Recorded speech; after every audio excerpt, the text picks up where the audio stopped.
Hello, and welcome to Tales from the Trunk, reading the stories that did make it. I'm Hillary B. Bisniaks.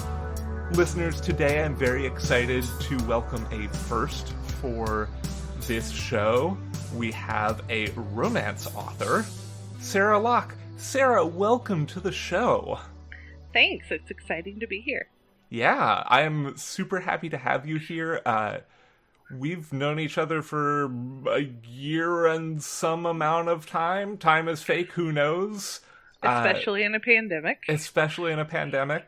And when I said, hey, I need people to go on book tour with me, you said, I want to do that. And I was like, hell yeah. As memory serves, I said, if I can actually get this book wrapped up and turned in time, which I managed, my partner was like, I love you, don't ever schedule a book release in the middle of a pandemic again, which is fair.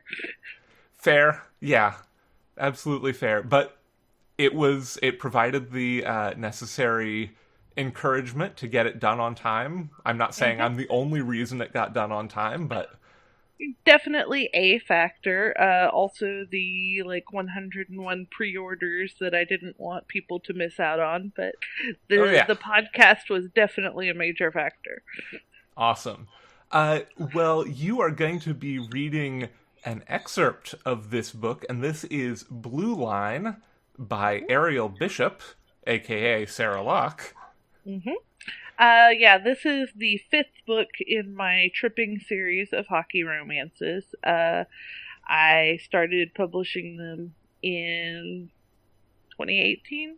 Time is fake. And so we have, in this book, we have a defenseman who has just gotten traded to a new team, who has been bouncing around the professional league for a while and would really like a place to call home, but is not confident that it will happen. And we have a goalie who is really tired of getting blamed for his team losing when the defense are not really doing their job so well. And the excerpt I'm going to read takes place after Seth, the defenseman, and Tico, the goalie, have done a PR video together, and a good proportion of the fan base is like, are they dating? They must be dating. And so the PR people are like, so we are not trying to pressure you to do this in any way, but we want you to know that this is a narrative that's out there, and this is the conversation that they are having about whether or not they want to pretend to be dating, so that they get asked about something other than why the team is losing. Love a good fake dating. Yes, it's a favorite. I can't believe it took me to book 5 to get to this. Alright, so let's see here. So we're going to jump right in mid-conversation. So neither of us has to, if we don't want. Tico pauses long enough for Seth to nod. What do you want? Do you want to do this? Pretend?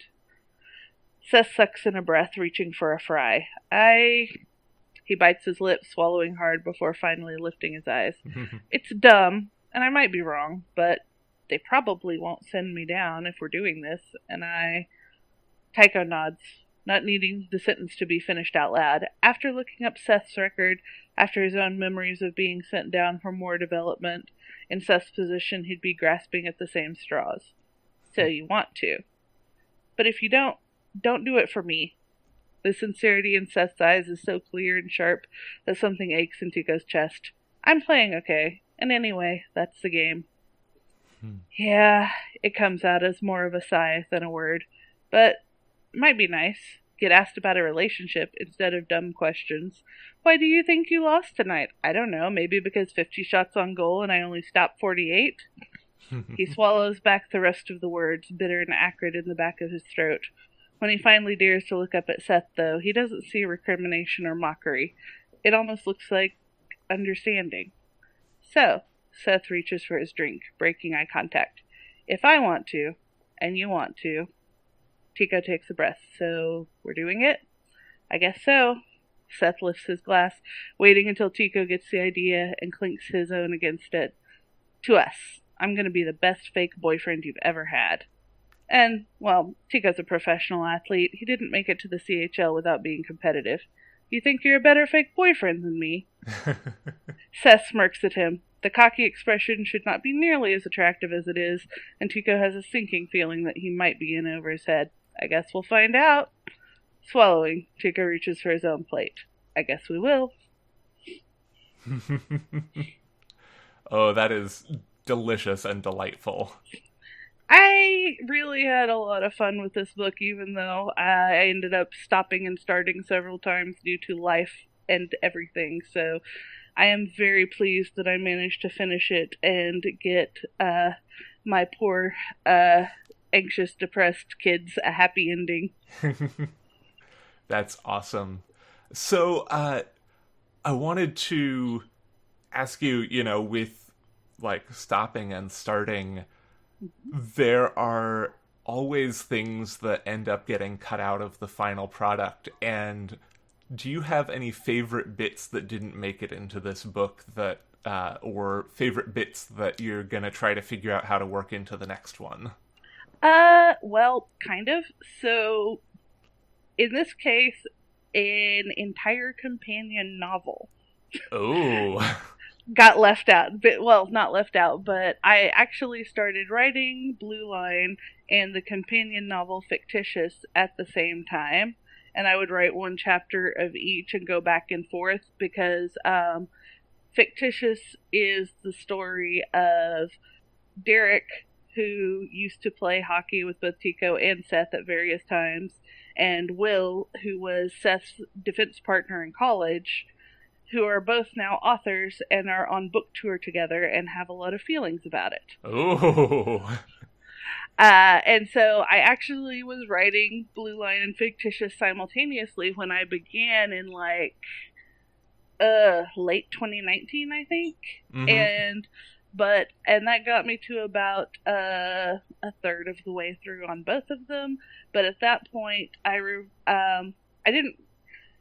A lot of stuff was happening, like my depression and my anxiety both ratcheted up, and then 2020 happened, right around the time I was starting to get a handle on it, and so, like, I finally was like, okay, maybe if I just buckle down on one of them.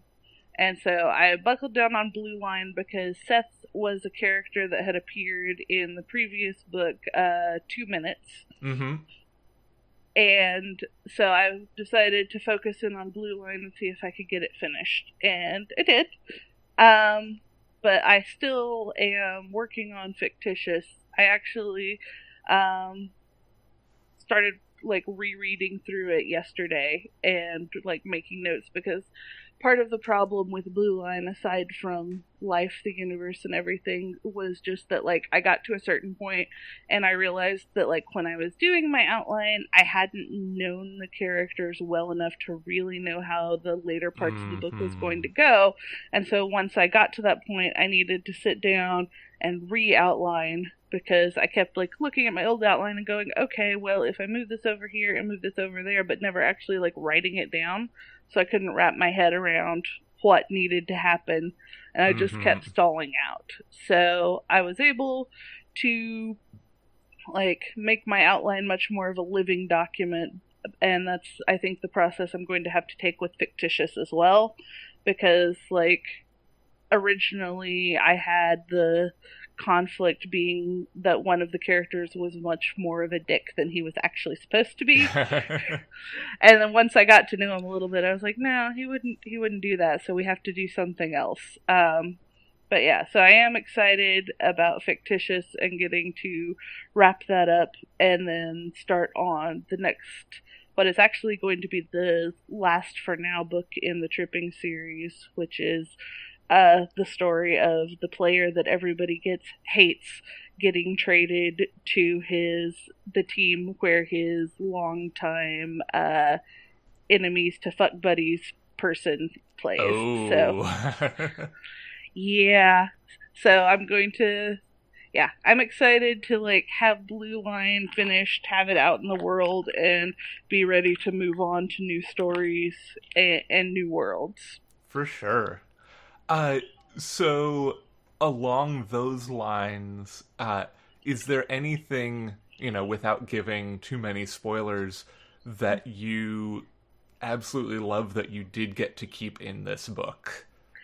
I think my favorite thing is there are elements of BDSM in all of the Tripping series, just to greater or lesser extents, characters playing with power dynamics and like that being a factor in the growing trust between them and how they come together.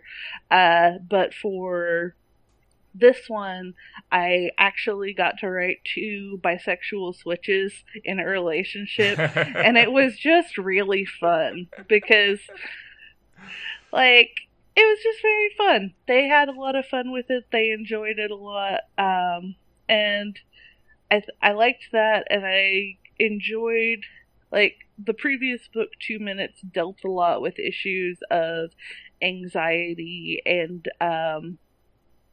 like, emotional and verbal abuse from a parent and how that can really, like, get in your head and mess you up, and how, like, the healing from that is a real process. But so with this book, I was able to deal with, like, more generalized depression and anxiety on the part of the characters in a way that I felt like was really helpful to me as the writer to write it, and so I hope it's also helpful for the readers to read it. Yeah, that's the sort of thing that, I've talked about this a lot on the show before, but that I've talked a lot about myself on the show before. This is like self-disclosure central, but one of the things that, like, we never talked about in my writing degree or my English minor is, like, talking about representation and how important that is. But something that I've had a lot of conversations about with all of my writer friends is, like, how important it is to be able to put parts of ourselves on the page, both for ourselves and for our readers. And that's the thing I think that doesn't get talked about as much about, like, write what you know, because a lot of people take it to be like, oh, you can only write things that, like, have taken place in your life and that you've experienced. And it's like, we don't need 7 million novels about middle-aged professors that want to bang their students. Yeah. That's not what this is about. But, like, I think that, like, the best writing that I've done has come when I've been able to, like you said, to put a piece of myself on the page, to, like, look at a character and, like, no, this character is not, like, me in whatever setting, but this character has this piece of themselves that I also have. And, like, being able to know them and to understand them on that level really has... Once I figured that out, I feel like I became a much better writer. Yeah, and it really makes it a lot easier to connect with characters in that way when you can, essentially you are, I mean, we always want to, like, humanize our characters to make them, fully fleshed out people on the page, but like, especially being able to empathize with things that are happening in their lives, even if we're the people making those things happen for them.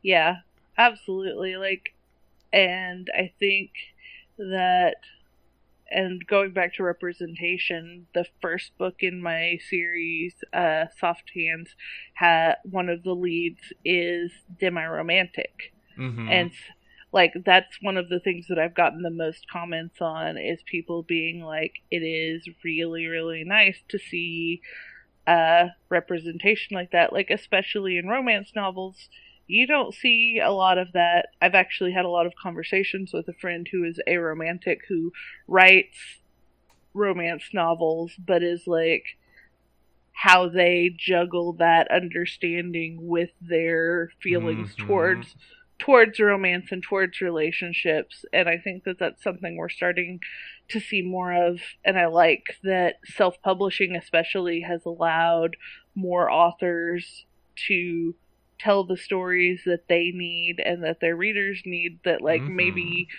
don't have a big enough audience for traditional publishing to bother with them, but there is an audience out there who wants them and who needs them. And I think that that's one of my favorite things about the current landscape of publishing, is it's becoming much more accessible in that way. Yeah, and you know, I can I will totally own the fact that I don't know everything on this, but I feel like in a lot of ways romance is on the sort of forefront of doing self-pub and like really pushing to get those voices out there. Yeah, it definitely... Romance is one of the genres where it is the... I'm not going to say easiest, but you have the most opportunity to find a niche and find your audience. It's not easy. It's definitely... Self-publishing is definitely oversaturated compared to like 5, 10, 15 years ago. But it is possible. And like, I mean, I didn't know anything about it to begin with. I just like, I talked to people who had done it, and I listened and I learned. And I learned by doing, and sometimes by being like, oh, I shouldn't have done that. But like, yeah, and it's, I don't know, it's oddly satisfying. I haven't had a traditional book contract yet, so like I don't know how it compares, but like when I look on my shelf and I see the books that I've written, and like didn't have a lot of money to start with, so like I'm a one-person shop. Like I designed the covers, I did the interior layout, I wrote the words, and like that, I did that. And just seeing like the stack of books and being like, I did that. It is a very satisfying feeling. Hell yeah. That feels very related to podcasting for me, that like certainly there are, you know, half the podcasts I listen to are associated with major networks or with NPR or whatever and have, you know, a studio, but podcasting is like still has very DIY roots. And like, you know, you and me, we're just like, I'm sitting in my home office, you're sitting on your couch, like we're just making this podcast happen. And like the number of skills that I've had to learn is like really satisfying. And, you know, it's definitely a lot of work, but at the end of the day, like, this is a thing that I'm happy to be doing. And like I've talked about before, like this show wouldn't exist unless I made it happen. Like I found this is the niche I want to fill, and other people wanted to listen to it. Yeah, absolutely. And like, that reminds me, Holly Lyle, who is an author I've really enjoyed reading, wrote a blog post once that I really enjoyed, that talked about how like creativity, specifically like original fiction, is an economic force, like even aside from like the creative and other benefits to us. Like we create like something, we create a product, we create something out of nothing. And so like the fact that like if you're traditionally published and you have a book that is profitable, it lets the publisher publish other people. But like what she says is when you create something new that has value, the economy expands by the exact value of the thing you've created. And so like that is something that like I try to remember when I'm like, oh, I'm not one of those, because like I have friends who make a living, like a really good living at self-publishing. I have a lot more that don't, but sometimes it's hard not to be like, why not me? Right. But remembering that, like, I am creating something that means something to people and that is making a space for other people to also, like, do the creative things that feed them and help them grow. It helps a little bit. Yeah, and you're creating a space where people get to see themselves or see aspects of themselves in your work, and that's really important. That is the hope. Like, I definitely, one of the reasons that I stalled out a little bit on Blue Line, other than the previously stated, is that there was a lot of talk, specifically in romance, Twitter and romance, like publishing social media, about, like, specifically about cis women writing gay romance.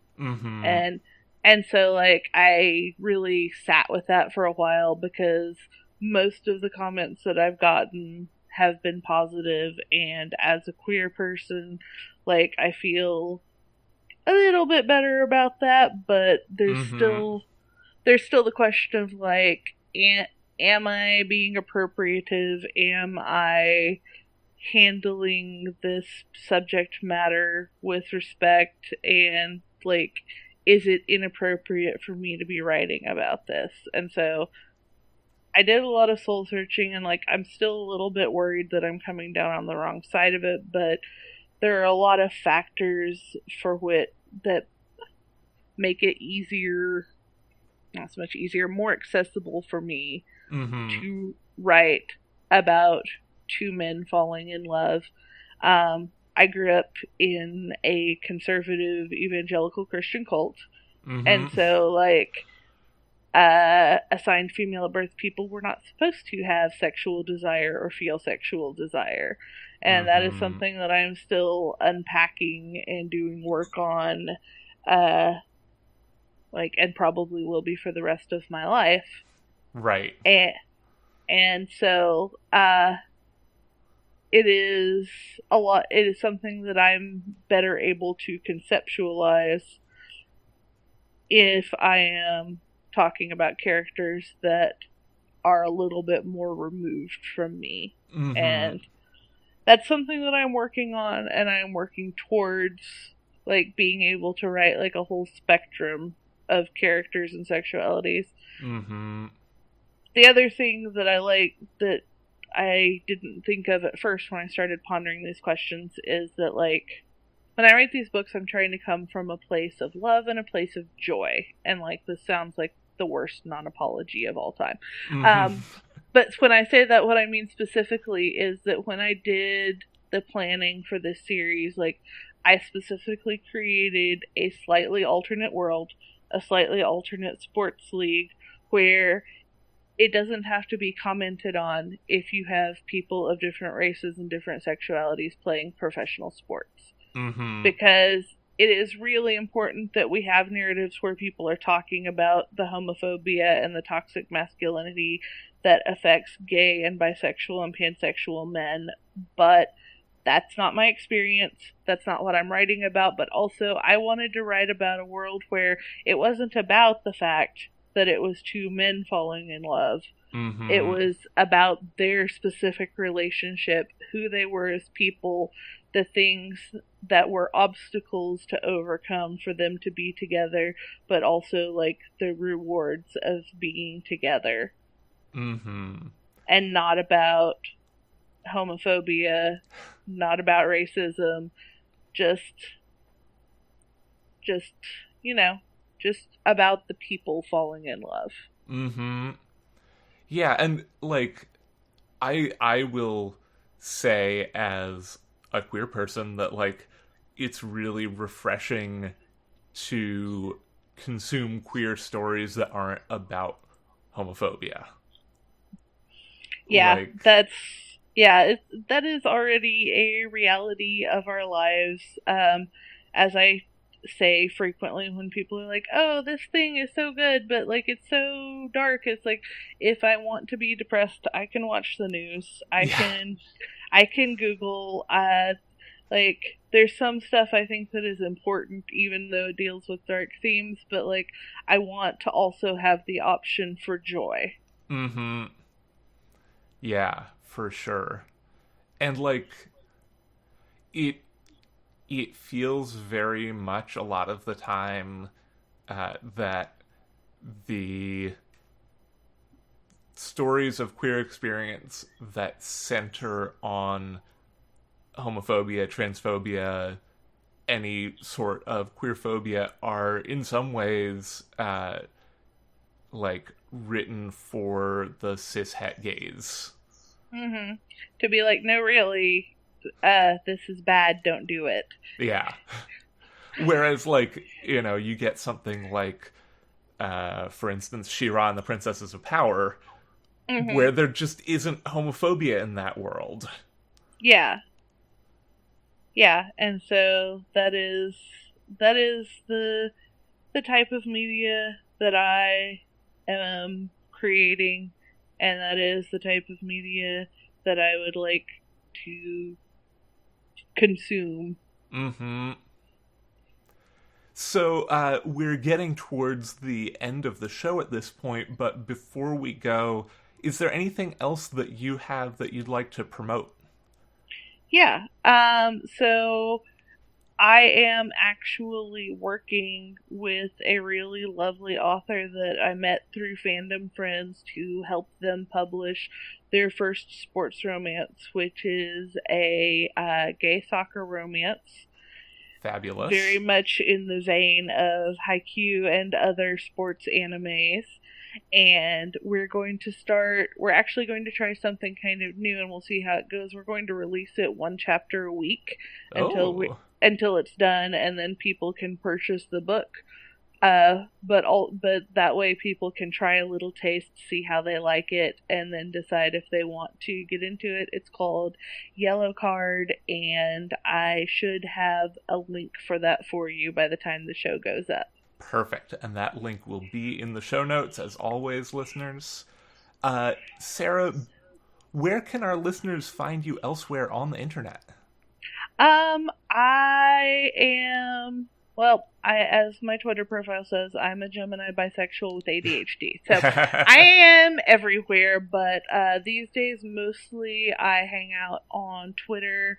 My handle there is at SLOCH. I also have a separate Twitter for my author stuff, but I have found that is too much to keep up with, and so I have just stopped trying to keep my pseudonym Yeah, separate from my legal name for the time being. Um, that's and fair. so that's one of the best places to reach me, but you can also find out information about my books and my 7 million side projects at sarahloch.com. So that's SARAHLOCH.com. Fabulous. And as always, links in the show notes. Sarah, thank you so, so much for joining us. It's been an absolute pleasure. Yeah, thank you so much. This was a lot of fun. Listeners, join us again in 2 weeks when our guest will be author RJ Theodore. Tales from the Trunk is mixed and produced in beautiful Oakland, California. Our theme music is Paper Wings by Ryan Boyd. You can support the show on Patreon at patreon.com/trunkcast. All patrons of the show now get a sticker and logo button, along with show outtakes and other content that can't be found anywhere else. You can find the show on Twitter at Trunkcast, and I tweet at HBBisnieks. If you like the show, consider taking a moment to rate and review us on your preferred podcast platform. And remember, don't self-reject.